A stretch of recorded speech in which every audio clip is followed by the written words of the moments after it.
To shut the fuck up when grown folks is talking.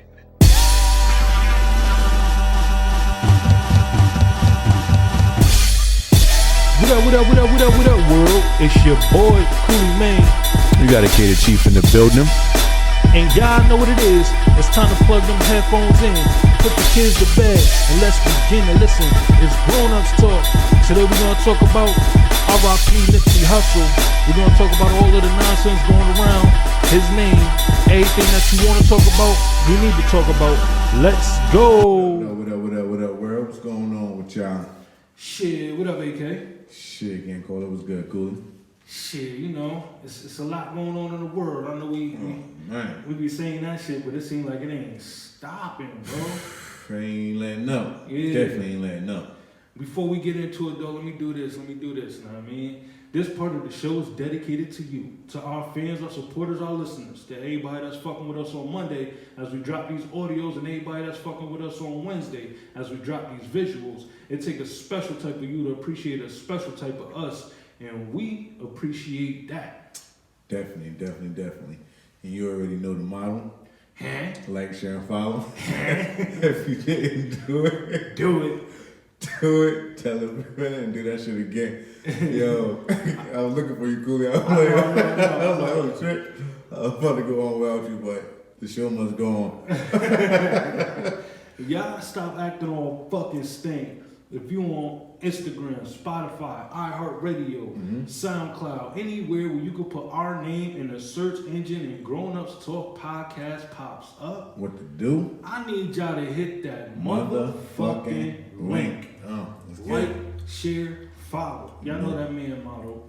Alright. Shout out to 631 Middletown Ave, Middletown Cafe. Again, 631 Middletown Ave, Middletown Cafe. If you looking for a good time, if you looking to go have fun, be grown up, and don't worry about no nonsense, no drama, no BS. I mean, go to 631 Middletown Ave, Middletown Cafe. Holla at Ski Ball, holla at June. And I mean, holla at everybody over there. Yeah, man. 631 Middletown Ave, Middletown Cafe. Yeah, y'all know what it is. You know what I mean? Shout out to Lane's Barbershop on Congress Ave. I mean, shout out to Lane's Barbershop on Congress Ave. If you need to get fresh before you go to 631 Middletown Ave, you need to go there. You know what I mean? Okay. Let's get it. Yeah. So, first and foremost, I mean, I know everybody talking about it, and let me get this out the way right now. We are not talking about this topic for clout. We're not talking about it because it's the popping thing to do. It actually has substance to it. Like, this whole topic is way deeper than just getting likes, getting follows, getting people to, see what we talking about. We lost a good one, a good leader, man. He was definitely doing a lot of things in his community, and it was infectious to the rest of the communities because as we see, it's catching on everywhere. But let me say this, R.I.P to Nipsey Hussle. Thoughts, prayers, and condolences to his family, friends, and anybody and everybody affected by this loss. But yeah, we gotta talk about it. We definitely gotta talk about it. It wouldn't be right, it wouldn't be us, it wouldn't be the grown-up thing to do to not talk about the impact of this one. So yeah. Definitely caught me off guard. No, I had to put that one out there, because everybody gonna see this and they're like, they just did it because it's the popping thing to do. Or everybody talking about it, so they chasing the. Nah, it's not about that. It's just about the respect factor. We respect the man's legacy. Been fans for a minute. We ain't just jump. Absolutely. We ain't just jump on it since Victory Lap. We've been on it for a while. Absolutely, from But yeah, man. And I'm just not just a fan of his music, more so a fan of his work, his grind, what he stood for. The man he was that's what I was a huge fan of. He inspired me. To want to be better and to my people, our people. So I love for someone just to have so much passion and stand for what he believed in. I've seen it people say he was the Tupac of of our generation. He definitely is. And I definitely mean feel like that, bro. that's see the exactly comparison. not exactly what he was, but difference was I think Nipsey was a little bit more tactical with his. Yeah. Tupac was he. It wasn't a thought. He was just doing. Right. And I mean, he meant good. He did it to show people. I mean, that nigga, no matter what, that was the meaning of thug life. Like, I mean, no matter what you do, like, I mean, this is his words. Like, I mean, you can be a lawyer, doctor, whatever. I mean, black nigga, they look at you as a nigga or a thug. So it's thug life. That's thug life. It wasn't like, oh, I'm hood, or I mean, this my life. That's what he. I mean, it was a meaning. It was a meaning to it. Right. And I don't think. I mean, Nipsey was that. I guess obnoxious, or I mean, to the point. Like, not obnoxious, but just a little bit more. Pop was a little bit more colorful, but they stood for the same thing and had the same impact. Right. I think that on our people. Like you said, Nipsey was just a little bit more tactical, and he didn't really have too many people behind him. Like, he didn't have a death row behind him. Like, you feel me? He was doing this shit independent. Right. Yeah. Also, all that bread that he was putting up, his bread. Like, he had business partners. Yeah, but like, I mean, it was him in it. Like, it was all the way through it. Like, I mean, and giving back. Right. At that, and doing things for his community for them to thrive, and for the youth. Right. For them to thrive. Definitely. Like, I mean, I recognize he was different. I mean, just like a lot of people, when he dropped that Crenshaw tape, when he dropped that and started charging $1 for that, I was like, yo, definitely caught my eye. Like, yo, who that? Like, I mean, so from that point on, like, from there, I dug back, and I mean, listened to the tapes before that, and then from that point on, I just was like, yeah, bro. Like, he definitely was like, he kept me in mind of, at all times, respect your product, respect your mission, and don't let nobody devalue it. Like, you feel me? Like, and don't let nobody take that away from you. Like, it's yours. You believe in that shit, you go hard for it, because ain't nobody else gonna go hard for it like you are. Like, I mean, you gotta believe in you, and ain't nobody gonna fuck with it unless you believe in yourself. Like, I mean, and you gotta go hard for that shit. And that's, like, from that point on, with that Crenshaw tape, I just took that shit and ran with it. Like, you feel me? And just been on it ever since. Like, it definitely was a motivation that way. Like, right, because it's not a lot of rappers out here that's preaching skill set. You know what I mean? Right. Preaching, I mean, to like the better yourself, period. Like, I mean, and well, there are rappers and that's conscious enough to keep you in mind, keep you in tune to that. But at the same time, there's not a lot of gangster rappers that does that. It's either you're a conscious rapper or you're a gangster rapper. But to be a gangster rapper and to have the consciousness and the self-awareness and just I guess the balls enough to spread that awareness and not affect your ticket sales. So that's a lot of rappers. Period. They worry about they image and I mean.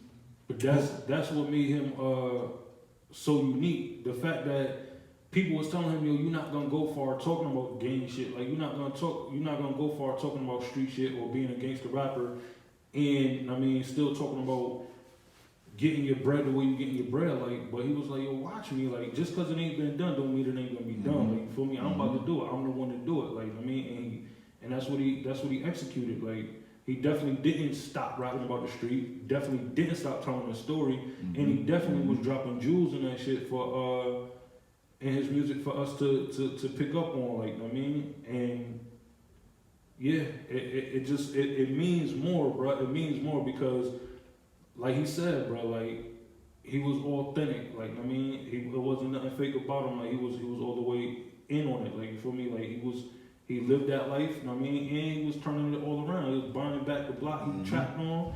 He was, you know what I mean? He got the STEM program that he put together where young entrepreneurs could come back and, I mean, every year they was picking up whatever idea they had that, I mean, you had to pitch your idea to the board that they had. Him and his business partner put together the program, and every year they was gonna pick up and fund one of these ideas, and whoever had the best pitch or whatever, they was gonna fund it, and they was gonna run with it, and they was gonna make them partners, and basically like Shark Tank, but they was just gonna give them the space to actually make what they had in mind come together, you feel me? So it just giving that space back to the community, and just being. That's power right there. That's all. Everything that he was, all the seeds that he was planting, is eventually in the future power. Right. That's power moves. That's. Our young youth in a better position to make a better world. And think about it, all the kids that didn't have that in their neighborhood that were resolved to gang banging or violence or drugs or just the nonsense. Yeah. Because they don't have nothing to go to. They don't have nowhere to go to escape and expand their mind and give them something else to do rather than what they see or focus on around the neighborhood. Alright, so just talking about that program, period, it reminded me of the last scene in Black Panther, right? Mm-hmm. Where they go back to the building from the beginning of the movie, and they have bought the building, and he was saying that they're gonna put the technology, they was gonna do the school stuff in there, they was gonna research and all of that, and that just made me think about him with the STEM program that he had going. It's basically the same thing. He really was giving, our youth a foundation, somewhere to be able to level up the playing field in the tech world. Even when you think about his store and it being the first of its kind, you feel me, where you can go in, you buy something from his store, and it comes with a barcode where you can hear the unreleased music that he did with people that's not gonna come out yet. You hear it before anybody else. Stuff like that, is is groundbreaking, bro. Because now you think of, watch how many people come up with stores like that. And take the idea and run with it. You feel me?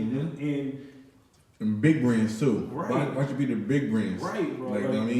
It's crazy because Walmart, they doing shit. Walmart and I think Amazon, they doing shit where you can come in the store and you don't have to pay a cashier or nothing. You can just basically scan the shit, or it can tell what you like to buy, whatever, and build your ticket as you go through shopping. So if you put it in your cart, it's putting that on your tab and shit like that as you go through the store. So you don't got to deal with a cashier. You just pay it and it come off your phone. There's no cashiers in the store. It's just a team to restock. And you just walk out. And you just walk out. You go in. Showing the receipt. Yeah, you go in. You log into a little tablet thing, and it goes into your account. And the things that you put in your cart, it just pops up and it comes out to your bank account automatically, shit like that. But he was getting to that level, you feel me? He was yo, what can I do to jump in that same lane and offer my customers to come fuck with me on the merch or fuck with me on whatever I'm selling this way, you feel me? Different shit. See, nigga, I knew Nip was different when he had a Malcolm X chain instead of a Jesus piece and when that shit was hot, when the Jesus pieces was hot, everybody had a Jesus piece, bro. Yeah. And then he got a Malcolm X. Word. You know what I mean? So that right there spoke volumes to me. I always love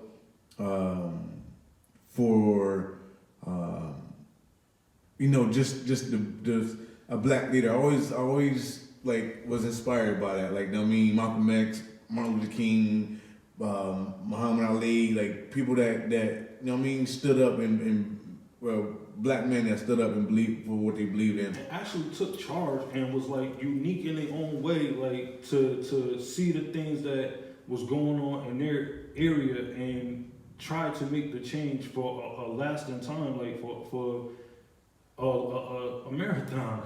Right. Point intended. So for the marathon, not for the sprint.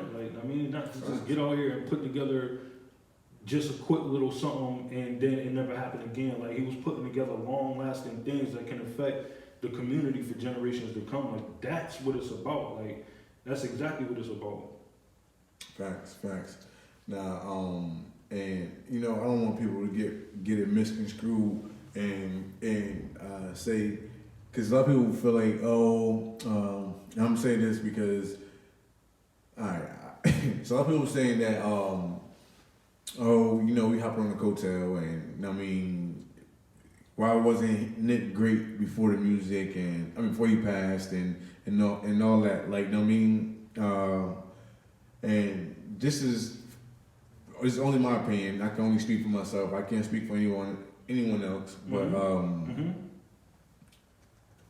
But me personally, I always knew. I mean, he was a great being and a force to be reckoned with. Like, you know what I mean, and even before he passed, I was sharing shit about Nick. Like, you know what I mean, only because he was doing a documentary about Dr. Sebi, Sebi and shit. And it was shit out before he passed. Like, like, you know what I mean, protect Nick. They was saying, yeah. like, I put, you go on social media and I put that shit on my page. Like, you know what I mean? As soon as he announced it, fact. I was like, yo, we gotta protect Nick. Like we got fact. to. So, I mean, this ain't some new shit from over here. Like, you know what I mean? I don't want nobody to get that idea type shit. And then I saw a few posts that make sense. Like, you know what I mean? And this shit hit home, because I mean, you can't take away someone mourning or someone how they feel about someone impact. Right. So the post goes like, you know what I mean, everybody worried about the people that's I mean, mourning Nick and saying that, you know, you didn't know him. I mean, and mourning him and you didn't know him or whatever. And you go to McDonald's, you don't know cook your food, but you still eat it. Right. And then I mean, you got this hit. You worried about people mourning Nick, but your son don't know who Michael Jordan is, but you still buy your kids the sneakers. Right. So, you know what I mean, it's the same difference. Like, you know what I mean? But it's not just like everybody. I think everybody focused so much on his music, and like there's people that really have or feel the impact because of his moves outside of the music. Like, you feel me? Like, I'm all the way to fucking Connecticut, bro. He all the way to fucking Cali. And, bro, when the shit he was saying, I felt all the way to fuck over here. Like, you feel me? The shit he was doing and that I was catching that he was doing, I felt that shit over here. Again, like I said, when he said, yo, I'm not taking a dime less, a penny less than $100 for my mixtape.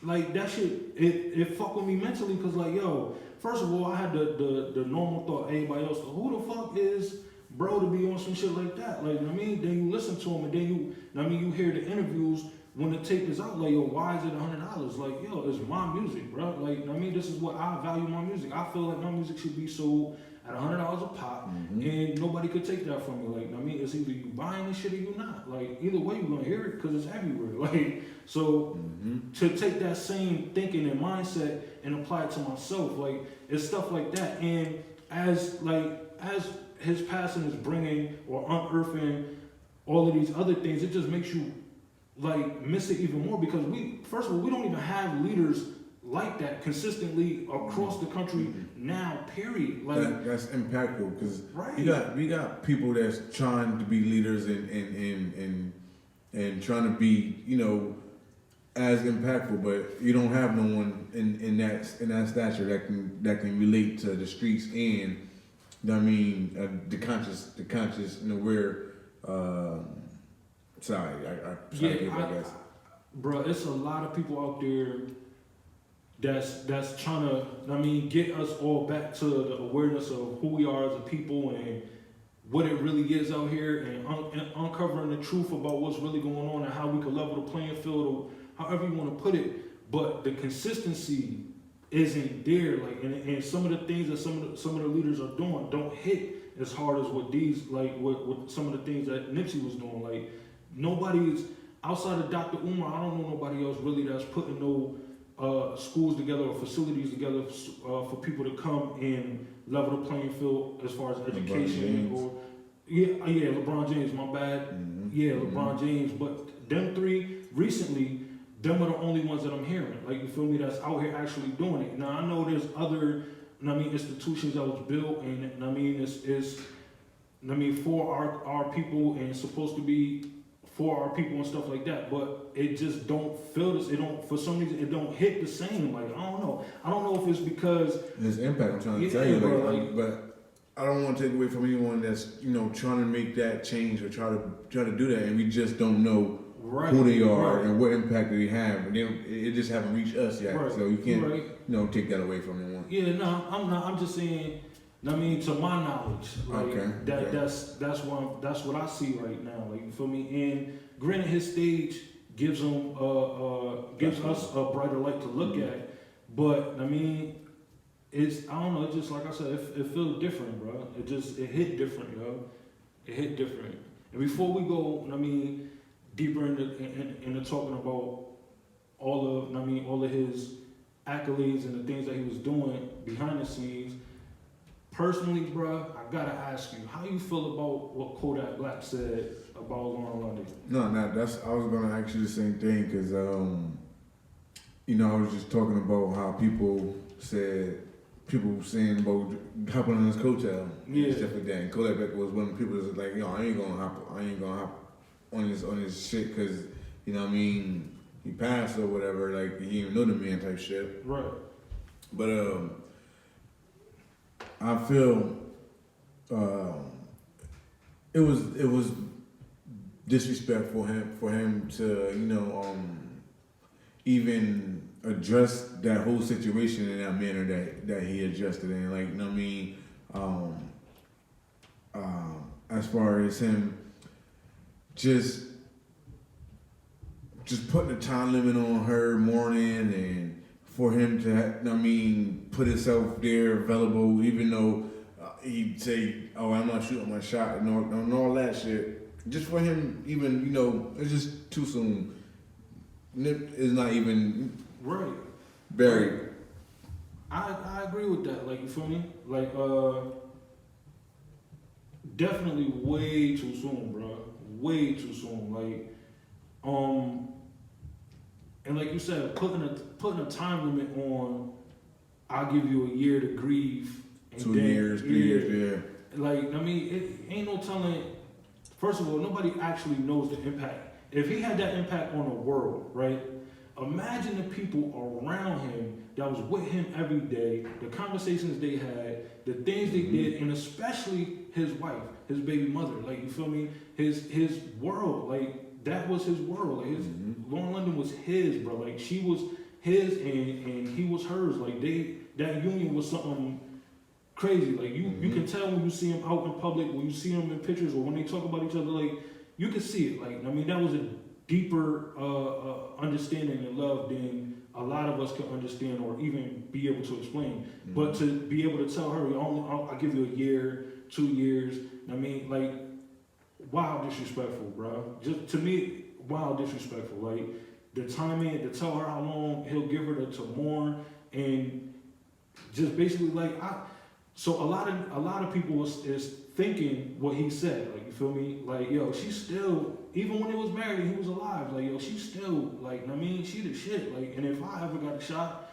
I'm gonna take it. No, granted, but it's like going live and saying shit like that. Like, for him, if he was just him and his boys talking, like, yo, like, bro, like, I give it a couple years, and she can have a shoulder to climb on or whatever. It's still wrong. It's still wrong. Still too soon. But it ain't the whole world seeing it. Right. Because he's not the only one that's saying that same shit. No, the difference is people saying that shit behind closed doors compared to him saying it in the world. Because now, not only do she got to deal with mourning and grieving over the loss of her husband, now she got to hear this shit because it's definitely viral. It's definitely everywhere. Like, and she got to hear that shit right after she hear, R.I.P to her husband. Like, that shit crazy. Like, no, it is. So how the fuck you telling her you go in public saying that shit, telling her, I'll give her a year, blah blah. Even serious joking or not, bro. It's just some shit you don't do. Like, facts. You just don't do that. Like, and shit, everybody know Kodak Black. He's straight from the mud. So, I mean, that nigga don't give a fuck. He don't bite his tongue for shit and True. nobody, like, I mean, True. and you really can't expect nothing less from, I mean, when he talking about MA, motherfucking talking about, damn, who you call Shorty, he called Shorty ugly and shit. But, like, yo, nigga got no filter. Right. You know what I mean? Do you think it's necessary for them to take it as far as they're trying to take it, as far as writing petitions to ban his music? Nah, I don't. I definitely feel like, I mean, some OGs in the game, or his OGs, or whoever he respect to take advice from, need to pull him aside and let him know the severity of what he like. He made a public apology. Yeah, but even that to me, that it didn't feel genuine. Like, for me, it was just like, oh, y'all going too far. Like, y'all going crazy. Whatever. Because even in the apology, he disrespected Nip by not even saying Nip. Dude, like. No, he said no. It's because he did too. He did he's like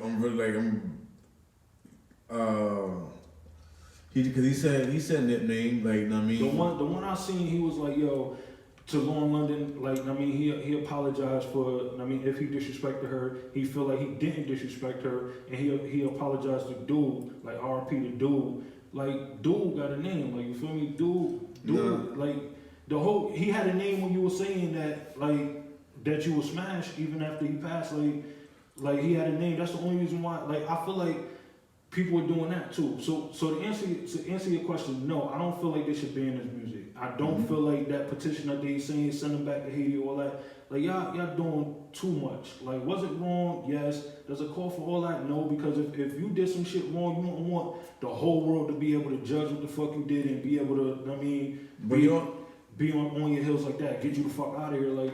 Oh, because you got freedom of speech. That goes against everything. Yeah, that's a constitution. Like, I mean, right.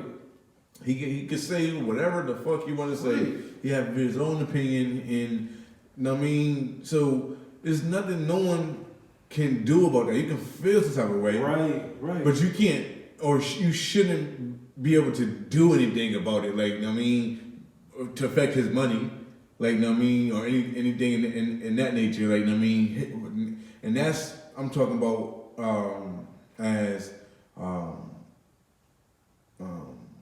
I guess you know, the distributors, the people, the places that sell the music and shit, the radio stations, shit. I mean, they shouldn't have nothing to do with his. But now his endorsements, however, I mean, that's a whole different thing. Whatever the contract says, I mean. If that goes against the contract, then of course, I mean, but and then whatever company he endorsing, 9 times out of 10, you got to go to a black.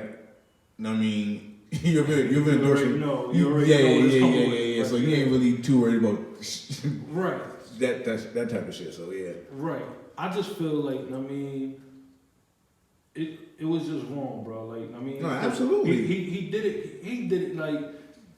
He did it knowing that shit was gonna get out there, bro. Like, so, bruh. They was talking about it today on the Breakfast Club, right? He don't got nothing but that one song going. He ain't got nothing else out, nothing else popping, nothing else going on. Basically, he was kind of cold. Like, you feel me? He was like letting this shit bubble quietly, however you want to put it. He was silent outside of that one song, and then he knew this shit was gonna draw mad attention to him. Like, yo, how I'm gonna get my name back on the tip of their tongues again? Boom, let me attach myself to this. Like, it's people doing that shit. Like, it's just because this shit is, and that's why I said that shit in the beginning. Like, this is not, we not doing this episode because we know this shit gonna get us likes. We know this shit. It's out of respect for this man. I mean, and our tribute to him. Yeah, our tribute to him. You feel me? And us paying our respects and voicing our opinion on it and the impact it had on us, like, you feel me? And other people are doing it just to get attention to them. Never met the man, don't care about what he was doing, nothing. Like, don't care about his family, his friends, none of that. Like, they just out here to grab attention from what's going on. Like, I mean, let me attach my name to that and gain some attention, gain some fans or whatever. Like, somebody gonna look my way because I said some wild shit and then threw his name in. Like, I mean, that shit.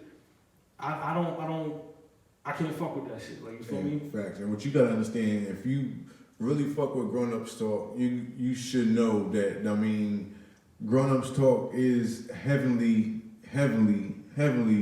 hip hop inspired. Like, I mean, the music is in us. That shit.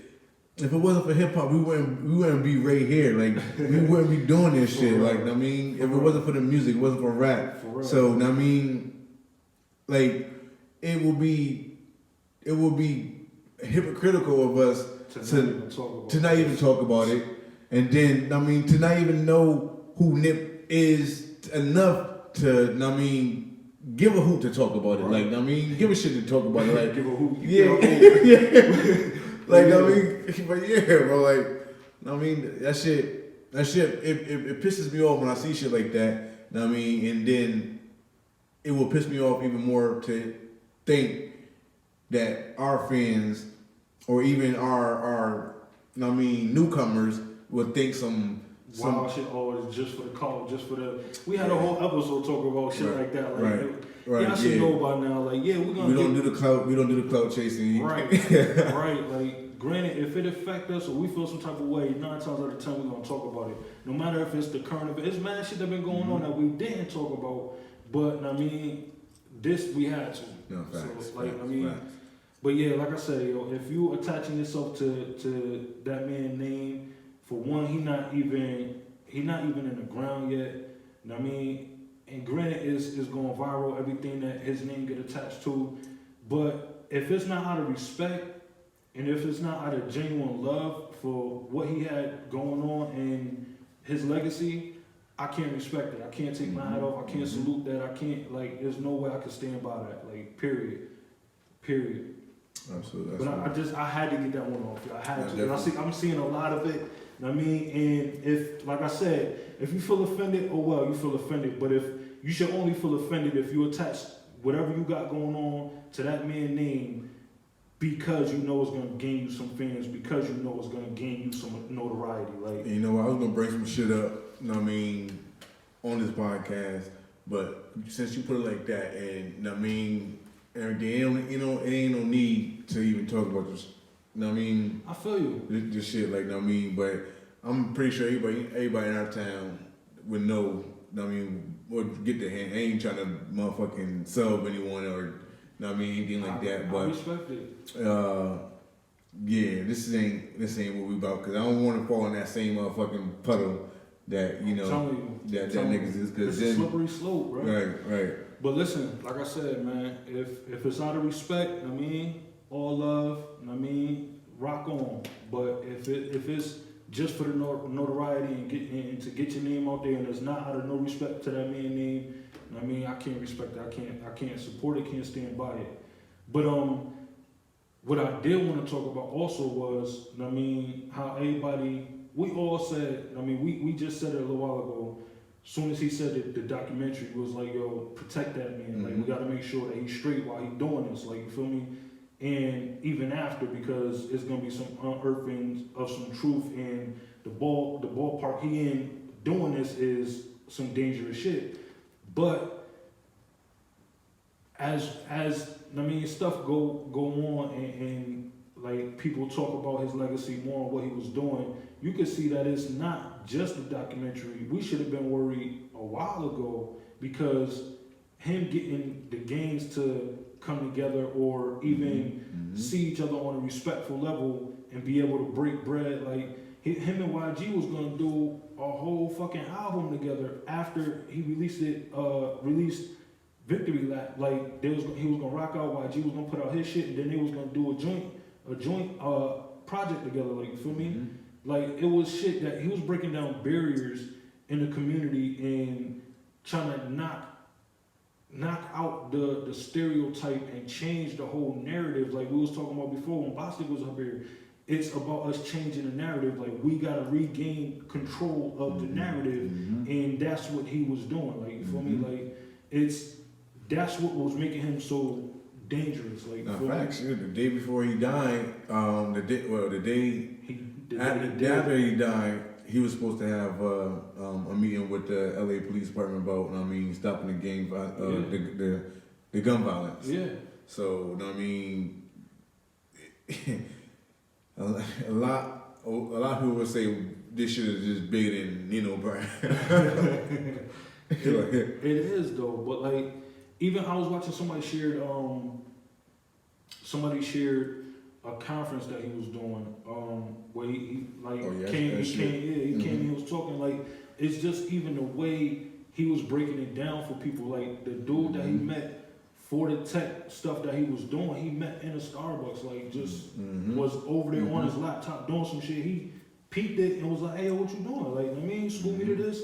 They linked up, and then I mean, it became what it was. Like, but the fact that he wasn't scared to interact with the average citizen walking around, like, I mean, if there was on some positive shit or some shit he was interested in, I mean, and it wasn't a bad look, or he didn't get the bad vibes from it. The fact that he could do that, like, just imagine, think about your favorite rapper walking into a Starbucks, you fucking with your computer, and they just walk right out. Like, I mean, how many of them would do that? How many would stop, see what you're doing, and I mean, or how many entertainers only fuck with people that got a backing, only fuck with people that got a following? Like, they don't take the time to hear out. Like, that's that back to the whole STEM program that he had. Like, he wasn't saying we're gonna get a bunch of people that got followers on social media or whatever. He was just saying, yo, if you got some ideas and you're an entrepreneur, you could come here and you could build. Like, it don't matter who you are, where you come from. If you from here,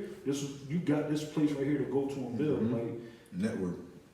And that was just the top floor. He was saying, like, the bottom floor was, I mean, teaching, I mean, the physics, the math, it's science, all types of shit that they was gonna be teaching on the bottom floors, and the people on the top floors was the entrepreneurs to be, I mean, building for future companies and future stuff for the world, period. Like, I don't know, he was dangerous, he was seen as dangerous by, I mean, who we all suspect to be behind it because of the moves he was making. It wasn't just the documentary.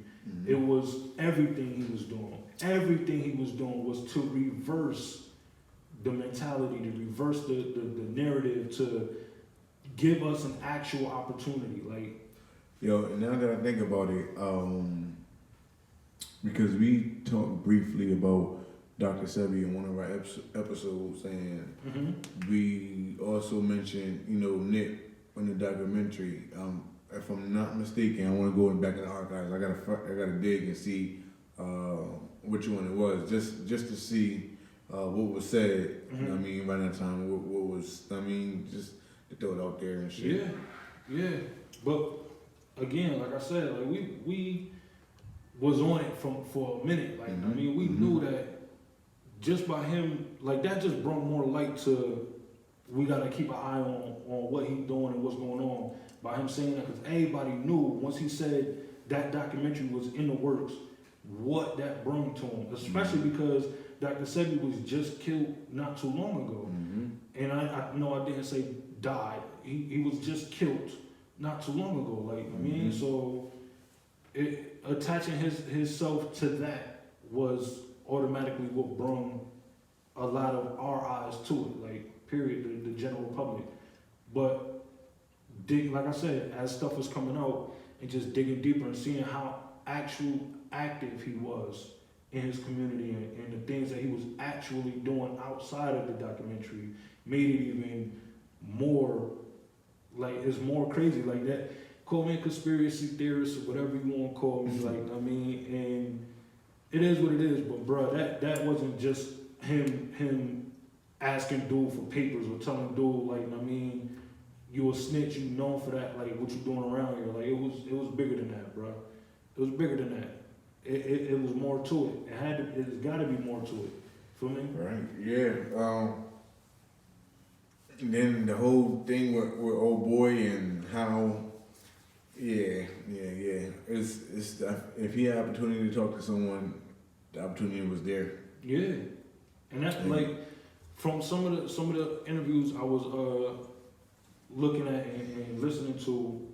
They were saying that he was trying to approach Nip on doing some music or whatever, or just, I mean, it was basically about him doing some music or whatever, or be around Nip on some shit, like, and Nip was like, nah, until you can clear this up, I mean, go get your papers. Let me make sure you're straight before we. I mean, politic, because ain't trying to associate myself. Like, especially, I got all of this going on. Like, for me, ain't no telling what your intentions are. Like, for me, I gotta make sure everybody that's coming into my atmosphere is legit. Like, you ain't coming over here with that foo-foo. Like, can't be. You can't be. I can't be mad at that man for asking that. Like, I mean, I can't. Yo. I just don't see it.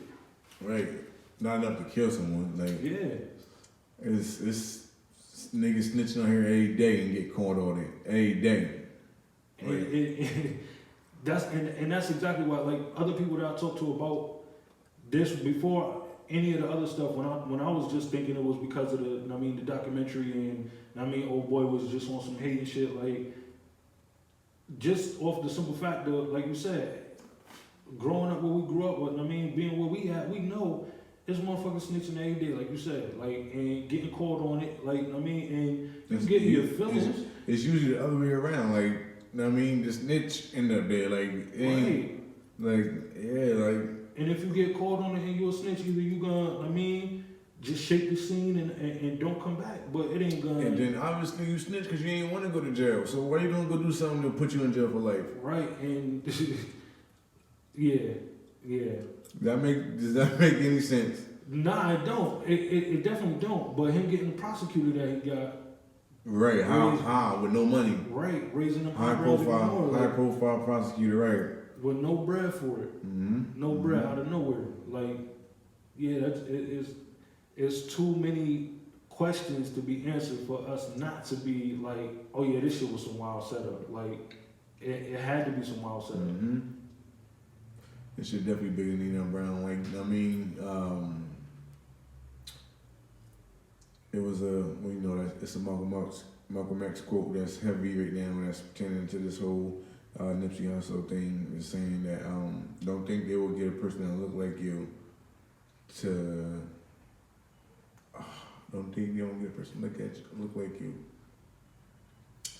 Basically, they infiltrate and take you out. Right. Think about all of the strong. Malcolm X himself. Yeah, like, just think about all of the things that we had that came up before we was born. Like, for me, Black Panthers, Malcolm X, Martin Luther King. Like, to know that it was somebody that looked like them involved in their killings. Demise. Yeah, in their demise. Like, it is mind-boggling. Like, we can't. It's hard for me to understand why we hate each other the way we hate each other. Like, I know it's built in us. Like, it's been drilled for years, like hundreds of years and all that. That shit is conditioned, bro. Like, it's hard to break something that you don't even see that's there. Like, how can you stop something that you don't even see that's there? And then the time you realize that you're in the habit of it, it's possibly already too late for your kids. It's already too late for you. It's already too late for you. Right. Because a lot of times, in order to break the habits that our race, I believe, is in, you gotta literally forget everything. Yeah. You gotta just unlearn everything. It's a dude on Instagram, man. I think it's Derek Grace. Damn, man, I gotta tag him in it. But he basically got a class or a program like that he's doing. And he's teaching people how to at home bank, and you don't need these institutions to bank and save your money and invest in you. Like, he's teaching people how to do it all at home. Like, do it all within yourself. And he's teaching people how to unlearn and then relearn everything. Like, so that it just I felt like I should shout him out. So Derek Grace, I think it's Derek Grace 2 on Instagram. If y'all interested, if y'all want look him up. He definitely up there, definitely kicking knowledge. He definitely. I really think that's what our people need. Is just shit like that. Like, and they don't want us to want to do better. Right. Like, they want us to want to depend on their government, their food. So when we hungry, we gotta depend on them. Like, like I mean, so to kind of break that cycle, you need institutions. You like Nipsey Hussle was putting forth.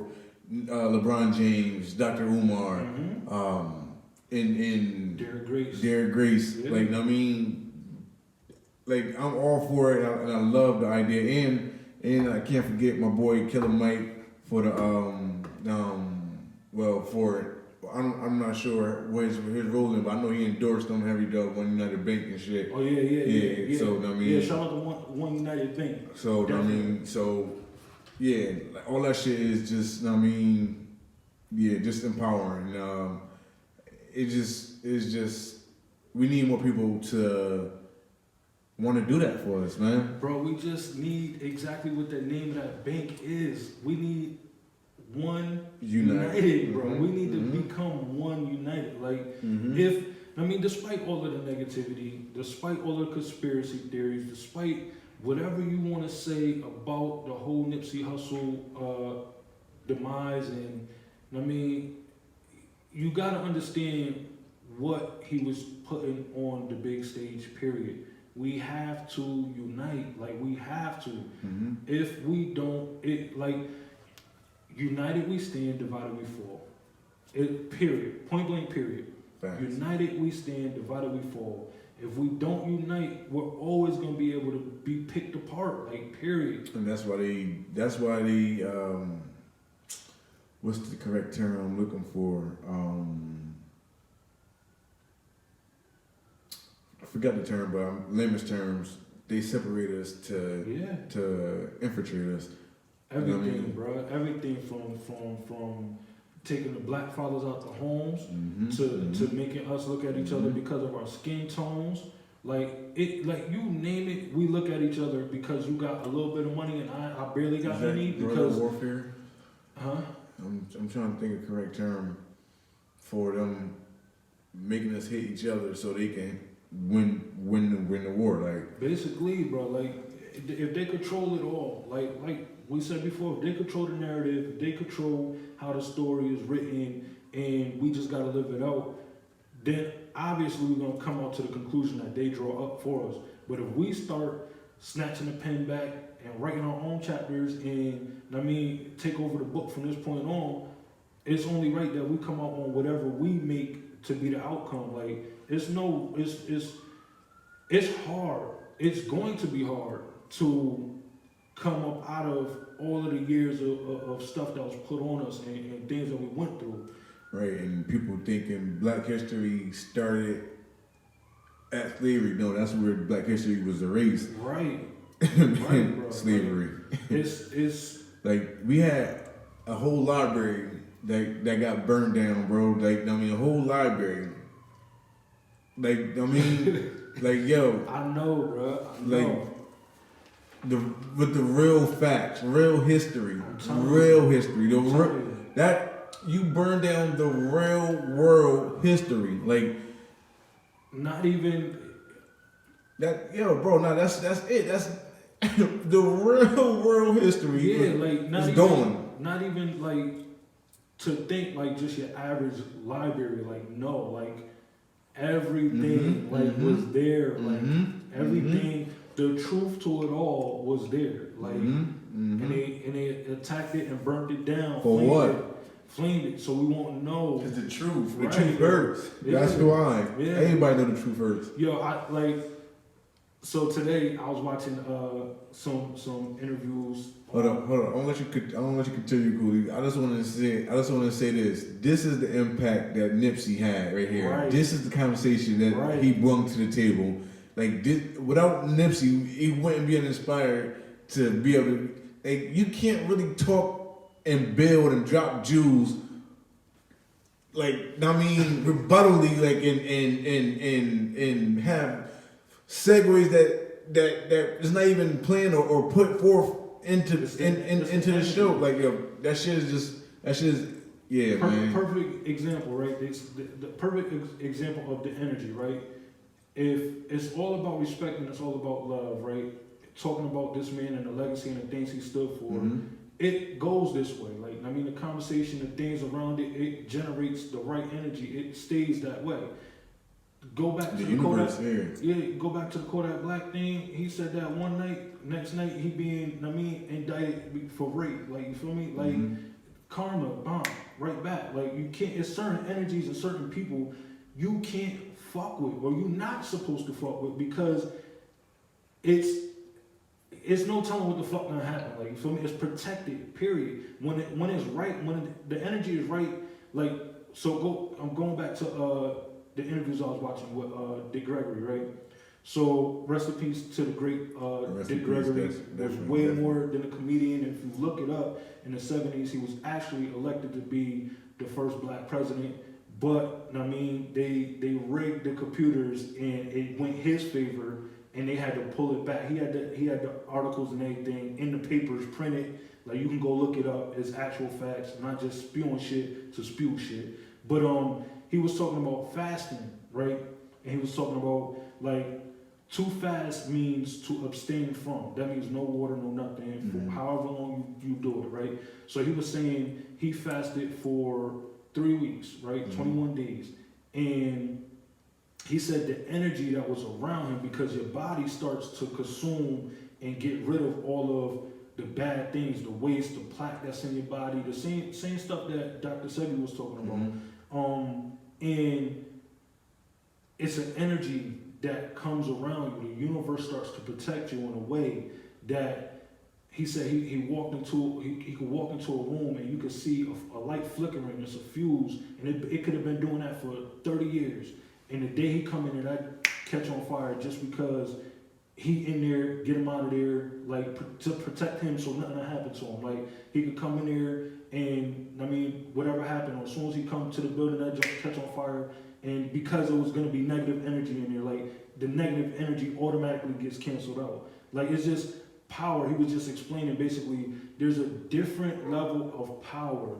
There's a different level of energy that our people have that we don't even understand. Like, you feel me? Like, I felt like he was kind of coming at me for even getting haircuts. Like, he was saying, yo, we not supposed to be getting haircuts. Like, we're not supposed to be doing that. Like, he put here, God or our Most High put hair on our head because it's supposed to be there. We're not supposed to be cutting it. It protects the sun rays. If they come in too hot, if it's too hot and it's too much sun on your head, it can damage you, because it could send you into like a little craziness or whatever. So you put hair on your head to protect you from that. It's stuff that was put here because it was put here for the purpose. Like, and when we become altering that and stuff, like, that's when the energy gets kicked off. That's when the bad things start happening. That's when all of this is when we go fucking with the natural energy. Like, you feel me? Like, he was just breaking shit down. I know I probably got a little bit too deep for some people,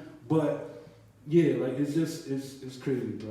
It's crazy. But he definitely had me thinking. Like, it just got me, this whole, like, I've been on a journey for knowledge about our people and all of that. Like, I mean, for a long time. Like, since I was a little kid, I've just been thirsty for knowledge I mean, from my ancestors, from everything. Like, where do we actually come from? What is the actual truth? I've been thirsty for it, and even more now so, because of, as we see what happens with the truth, I mean, they try to take it away every time. But, yeah. No, real shit. Like, I mean, shit ain't have to stop. Nah, I just felt like I was babbling. no, you just speaking some real shit. I gotta check that shit out. You said that was in what about? It's a book. Nah, it was just him talking. Period. He got articles from the newspapers and stuff in the 70s. Like, a lot of people don't know that even with the riots with Rodney King, like, you feel me? When everybody was rioting, they said they arrested 18,000 people, 10,000 people were missing. They don't know where they are. They actually put that in the paper. Like, actually put that in the paper. And he was like, he was putting it out there. I know this joke about to make people think, yo, Coolie going crazy. But I'm just telling y'all what he was saying in the interviews, like, you feel me? But he was talking about them stealing organs and stuff. Like, you feel me? And it was 10,000 people. People ain't Yeah, listen, I know. you think I know. I just know it's some people that ain't gonna get it. Some people like they're gonna, oh yeah, they wilding on the podcast. Like, nah, but that's what he was talking about. He was saying like during the riots, that was kind of like the distraction. Like 18,000 people got arrested, 8,000 were accounted for, 10,000 wasn't. Like, you feel me? And what happened to them 10,000? He literally said it in the article. We do not know. We do not know where they are. Like, it's just stuff that he was just putting on a lot of history of our people, but like just things that we are not catching on to. Like, it's just so much going on out here. Like, but the junk, yeah, he had my ear, he had my eyes. I was locked in, definitely locked in. Absolutely, and if you don't know who Dick Gregory is, you need to get familiar with for one. For two, but if you do know, you know how captivating his intelligence can grab you. Like, I mean, the man is smart. Like, he know what he's talking about. He's been around. Like, and he's for our people. So, like, he ain't gonna steer. He wouldn't steer us wrong on some stuff that he don't believe in himself. I'm telling you, man. So, listen, you know what I'm saying? That's the type of person he is. But it just was, it was going because I was looking at stuff about Nipsey.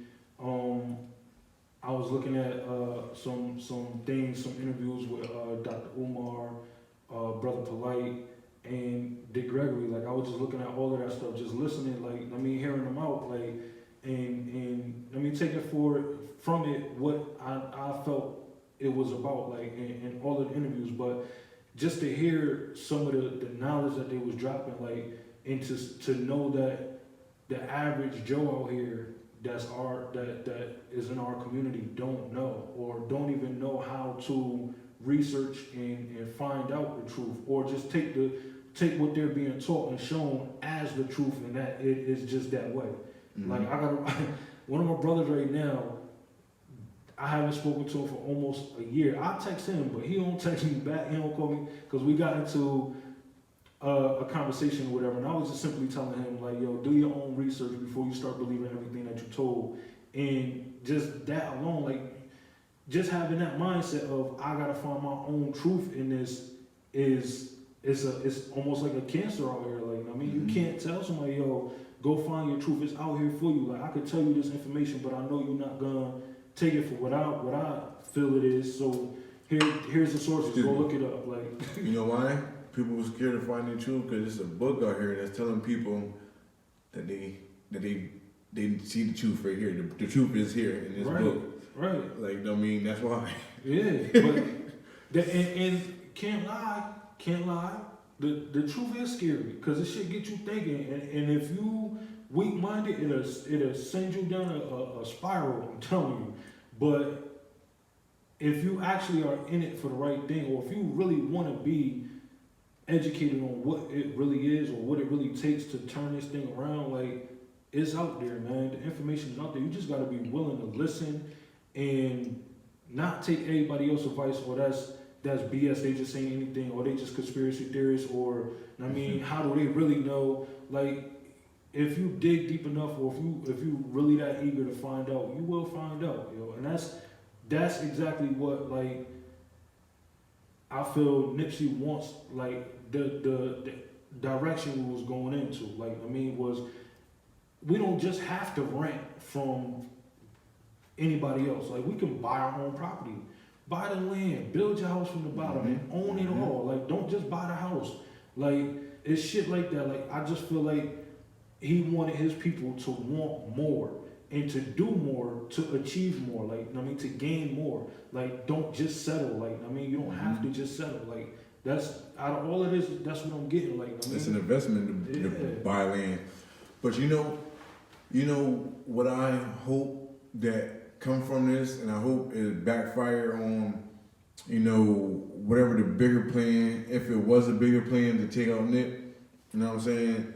That, our people will see, it for what it is, and instead of dying, we multiply. Right. Like, I mean, and as like it's just the inspiration from everything, and what he stood for won't die in vain. Like, right.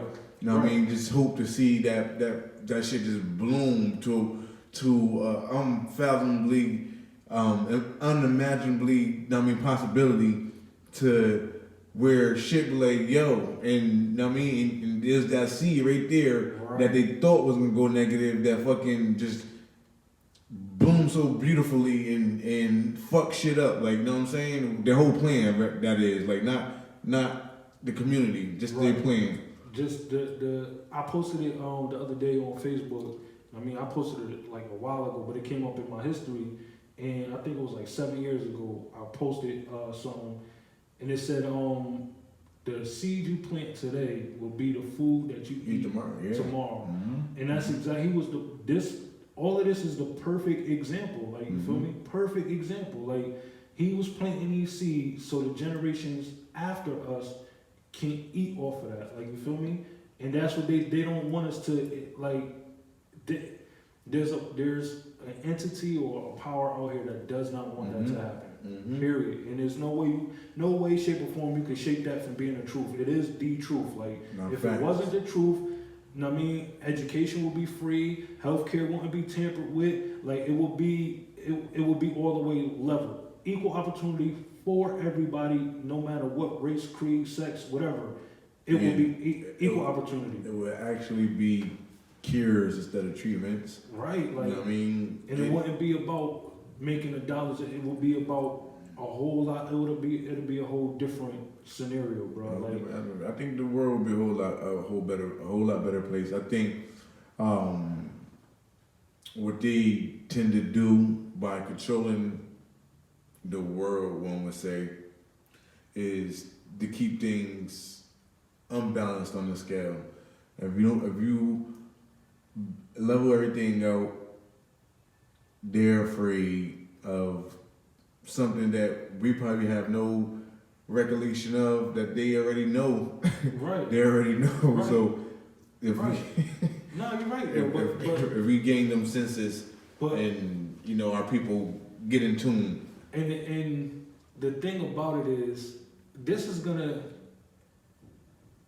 change a lot of communities. It's gonna change a lot of lives. It's gonna bring a lot of insight, and it's gonna reawaken not only the conscious community, or the people to become more conscious in their community, but just in general, our people is gonna become more aware, and is gonna do what he set out to do. Like, they thought by killing him it would silence him, and it just made his voice louder than ever. It made his actions, his movements louder than ever. Like, you feel me? Somebody said that, Davey said it. He said it perfect.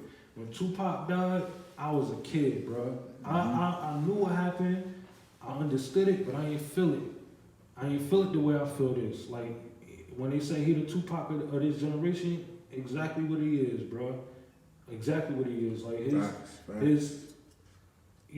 his movement, his footprint on this planet is definitely felt on a different vibration than what that one was. Like, you feel me? Absolutely. And that's the thing. I think as time go on, if things continue to be as bad as things tend to get worse before they get better. You know what I'm saying? So it's just pushing things in towards the sunshine. You know what I'm saying? Right. Like, and who knows what the breaking point for us is gonna be? But I hope it ain't. I hope it's soon. But that, like, I place the ownership upon from our generation up right now. Like, even the generation that just came behind us, like, we gotta understand that the future, or today, what we create is going to be the future of the generations behind us. Like, so whatever we create now is what we leave into them. So we got to take ownership and responsibility in that. Mm-hmm. And just, I want to shout out somebody else, man. Daylight, man. I got to shout him out because he was, I seen a post that he had on, it was a live post or whatever, but they had it on YouTube. I seen the shit on YouTube. And he was just breaking down, like, the significance and the symbolism in Nipsey dying on the day that he died, the things that he was fighting for, the things he was doing, all of it, and breaking down how, like, it just meant what it meant, and it was so powerful on different levels. Like, he broke down, like, a lot of shit. He was saying a lot of stuff in there. It was, I mean, some things I don't agree with, but majority of it, though, I was fucking with him hard body. Like, he opened my eyes up to the bigger platform or the bigger scene of what it really meant to lose Nip, or what Nip really meant being here on the planet, like, period. Like, being here and being the force that he was. I mean, so shout out to Daylight, man. Solid dude for that one. I respect that. Definitely. You sure you put me onto it? I checked it out. You right. You know what I'm saying? And shit, I didn't even know they was, somewhere of childhood friends. Yeah, they grew up. He said Nipsey used to bust his ass in ball. He said they used to play ball and Nipsey used to win all the time. But yeah, man. Yeah, it's just, I don't know, man. I know everybody, like I said, y'all probably gonna see the name of this, click play. Oh, here they go. They're gonna talk about Nip. Some of y'all probably even tired of hearing about Nipsey.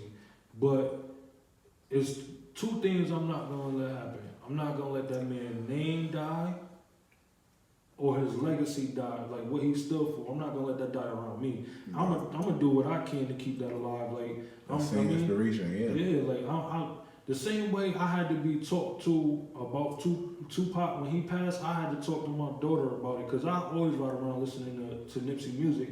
And when it happened, I was like, went upstairs right after the episode. Y'all see it, like, if y'all see our last episode, you see it on there. We got the news, right? Yeah, right in the middle of the episode. Like, you feel me? And you seen how it fucked us up right away. Like, you ain't see us wait to see the post, and days later, oh, I'm so affected. That shit affected us immediately. Like, soon as we seen.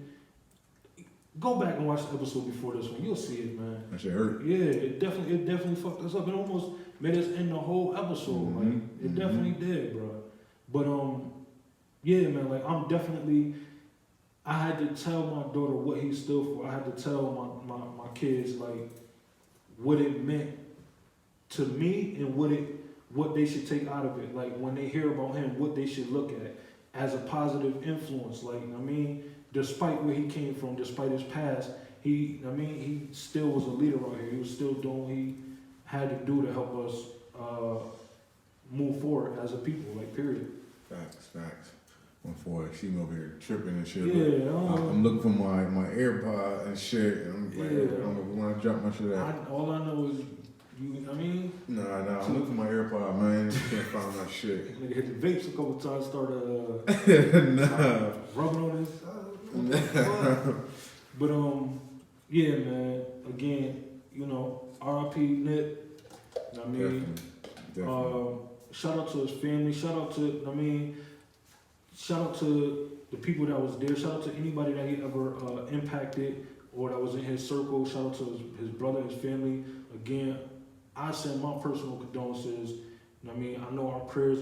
Nothing's gonna bring him back. Nothing that we say or do is gonna bring him back. But we feel, we feel your pain. Like, not all the way, as hard as you do, but we felt the blow. And shout out to one of his friends that was there that got hit also and lost his life. His boy lost Yeah, I just seen it 2 days ago, Saturday. I seen it. His boy lost his life too. So rest in peace to that man. Sorry I didn't have his name for y'all to go look it up, but rest in peace to you. Condolences to your family as well. Condolences to all of your family, Nip's family, y'all loved ones. We mean this shit over here. This ain't no fake shit. This ain't no fraud shit. None of that bullshit. We really mean this shit. But I need y'all to take from this episode. You feel me?